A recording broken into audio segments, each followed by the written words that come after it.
Sounds like we're live. Yeah, so the first thing I'm asked when I get my headset back on is, can you lick the mic? That's a good question. You know, can you? No, you can't. He can't. Oh, what? How far? I need a mirror. I need a mirror. See, one second. Where's that? No. No. All right, we're going to be good. That's how we're starting this. Really, that's how we're starting this. That is indeed how we're starting this matchup here. We're going to be running into this next matchup pretty much as fast as we can with our tails between our legs because we're going to be having a ZVZ for this matchup. Indeed spawning on the bottom left-hand side here on MLG Derelict Watcher. The wide open map that we saw earlier, by the way. It is going to be Impulse Spawn in the winner's round 3 as our red Zerg player in that 7 o'clock position. And spawning in the top right is going to be his opponent, a former Grandmaster from Wings of Liberty, dropped down to just normal Master. I mean, still pretty gosh darn good at StarCraft. It is going to be the blue Zerg Proficient, who is certainly proficient at his craft. Yes, I did just say that.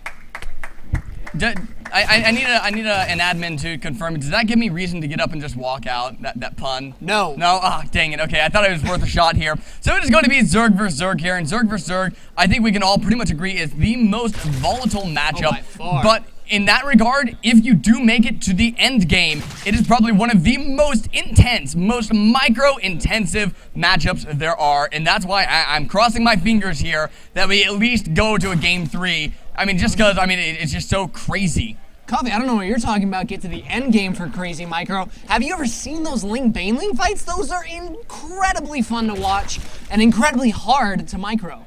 I absolutely agree, and already we're seeing a difference in these builds. We have Spawn going for a 15 pool 15 gas, something like that. Yep, whatever. It doesn't matter that much. I always mix up those Zerg because, you know, you lose the one supply when you make the building. And we have Proficient going for a 15 hatch over on the top right-hand side. So Spawn has the potential to be aggressive off of this with metabolic boost Zerglings.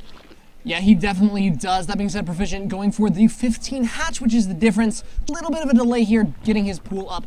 Actually significantly far behind Spawn. Spawn's is just finishing up as Proficient's is about a quarter of the way done here. So he's going to definitely have the ability to do a little bit of poke damage if he so desires. The other thing it's going to allow him to do is get an earlier queen, which allows him to get the earlier larva injects, which actually sometimes amounts to getting just a few more drones, or at least breaking even. Yeah, I'm curious to see how both these players are going to carry this out. Spawn actually going to be making an expansion down here, so not going to be super aggressive. He's not all in with this style of play. He has pulled those 3 drones off gas, by the way. So he's actually just going for a safer opening in Zerg versus Zerg. Getting that extra gas, not getting metabolic boost. I think he's going to lay down, no, okay, I was going to say, is he going to lay down a 3rd hatchery? That doesn't make sense. Now getting metabolic boost out on the field, that's going to be that Zergling speed upgrade. Just take a little bit of map control, and pretty much, I mean, I like the opening just because it's nice and defensive. And I know that he's been complaining a lot because he keeps getting 9 pooled and 10 pooled on ladder, so I think that he's kind of fed up with that. Yeah, that's so frustrating to happen as a Zerg player, to be getting set up to go into like a micro-intensive game, to have a really fun experience, and then immediately get 10 pooled and just die.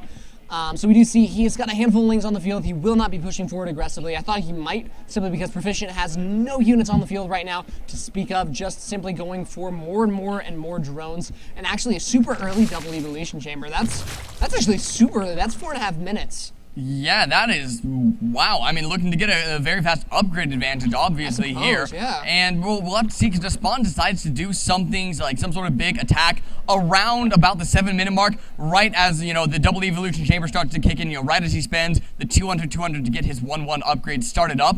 Spawn could actually do a little bit of damage there with just, you know, extra units on the field that he used that money for instead of the upgrades. So I'm curious to see if Spawn is going to be able to hit some sort of timing like that. It's going to be the melee attack and the carapace upgrades.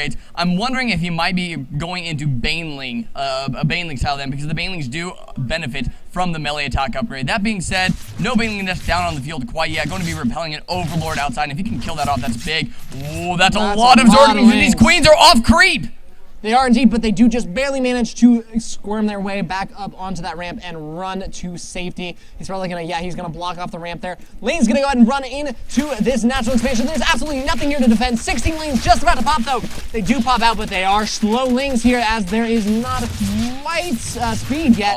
It hasn't even started actually. It looks like he will be engaging on the ramp, trying to kill those queens, trying to break up there. He is gonna surround one of those queens. One of the queens does fall down. The second one is gonna fall as well. Spawn is doing so much damage with this speedling timing attack. The natural expansion is going to fall. Natural expansion is dead and gone. Spawn has his Baneling next coming up as well. And like I was saying, those 1-1 upgrades is halfway through. And there's the GG, a quick game 1 for Impulse Spawn. Yeah, Spawn taking that game with just a beautifully speedling timed attack, just pushing in there when Proficient had absolutely no units on the field. He tried to push out with a little bit, or he tried to create a handful more lings, but unfortunately they popped out and were immediately killed by the faster, more aggressive lings of Spawn. So he was just never able to mass up a decent force, didn't have a Banelings, didn't have really anything to defend, and was just able to push right up the ramp and kill Proficient because he went for that early upgrade style. Yeah, I was taking a look at the units tab up on the top left-hand corner, and it was 28 lings to 2 lings if you could lead the game so we can get the next one going. I know, I'm sitting here like, I have the loading screen right. I'm just like, is he going to leave that? No, I'm but not. It was like 28 lings to 2 lings. I mean, there was just no way that without Banelings,